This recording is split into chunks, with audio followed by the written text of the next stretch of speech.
अंजुम पठाण. अस्सलाम वालेकुम आणि शुभ संध्याकाळ.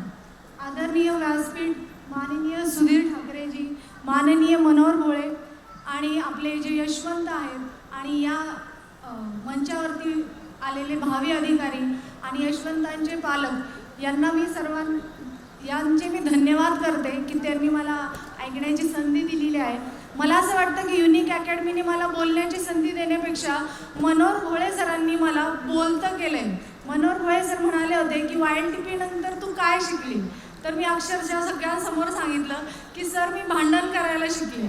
कारण की मी इतकी बुजरी लाजरी म्हणजे स्वतःचं मत व्यक्त न करणारी मुलगी होते आणि आज जी निर्माण झालेली आहे एवढ्या मोठ्या समोर बोलणारी ती केवळ म्हणजे मनोहर भोळे सरांमुळं.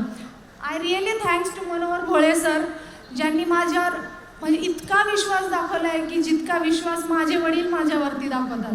मनोहर भोळे सरांनी जेव्हा सांगितलं की बेटा तू नक्की अधिकारी होशील, मी सरांना सांगितलं की सर 2015मध्ये मी असिस्टंट STI नायब तहसीलदार ह्या तिन्ही पदांची प्राप्ती केली, परंतु सर माझं दैव असं की माझी कास्ट व्हॅलिडिटी इनव्हॅलिड झाली आणि त्यावेळी अक्षरशः माझ्या पायाखालून जमीन निघून गेलेली होती आणि असं वाटत होतं की मी यशाच्या तोंडावरती आहे. माझा म्हणजे यशाचा जो घास आहे तो माझ्या तोंडात जातो आणि कोणीतरी हिसकावून घेतला आहे. परंतु सरांनी माझ्यात कर्तृत्व म्हणजे इतकं कॉन्फिडन्स निर्माण केला की म्हणे नाही तुला ह्या वर्षी नक्की पोस्ट मिळणार, फक्त कोणती मिळेल ह्याबाबत आपण बघूया पण तुला नक्की पोस्ट मिळणार. माझी कथा सांगायची तर अशी आहे की आज बादलों ने फिर साजिश की जहाँ मेरा घर था वही बारिश की. अगर फलक को जिद है बिजलियाँ गिराने की तो हमें भी जिद है वही पर आशिया बनाने की.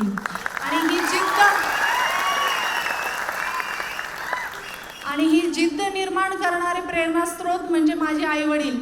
मी कधी ही गोष्ट शेअर केलेली नाही आहे की मी 12 वर्षाची असताना माझी आई वारली, परंतु ज्यावेळी एका श्रीकृष्णाला त्याची यशोदा मैया मिळते आणि तो हे जग गाजवतो त्याप्रकारेच मला देखील माझी यशोदा मैया मिळाली, जिचे नाव रोफा रशीद पठाण आहे.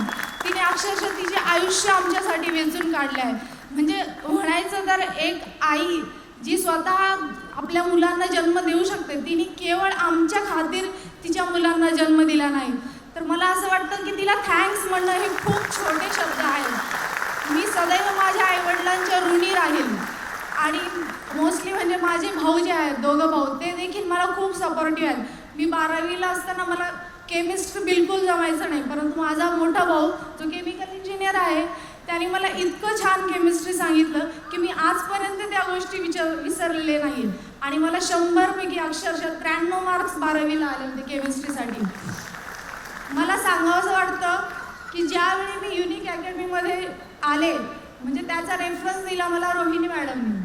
रोहिणी मॅडम म्हटल्या की तू भोळे सरांकडे जा आणि जो काही तुझा प्रॉब्लेम आहे म्हणजे इंटरव्ह्यू फेस करण्याचा वगैरे. मला अक्षरशः पहिल्या वर्षी फक्त 43 मार्क होते. आपले माननीय VN मोरे सर यांच्यासमोर माझा इंटरव्ह्यू झाला होता आणि त्यावेळी मला फक्त 43 मार्क होते. तुम्हाला खोटं वाटेल परंतु मला यावर्षी 65 मार्क्स आले आहेत आणि त्याचं श्रेय पूर्णतः 100% मी मनोहर भोळे सरांना देते. आणि एवढं बोलून माझं मनोगत संपवते. थँक्स. बस एक गोष्ट सांगायची वाटते की मी कक्ष अधिकारी झाली आहे, परंतु माझा प्रवास इथेच थांबणार नाही आहे, जसा की तुमचा प्रवास देखील थांबणार नाही आहे. खोल दे पंख मेरे कहता है परिंदा, खोल दे पंख मेरे कहता है परिंदा, अभी और उड़ान बाकी है, जमीन नहीं है मंजिल मेरी, अभी पूरा आसमान बाकी है. थँक्यू.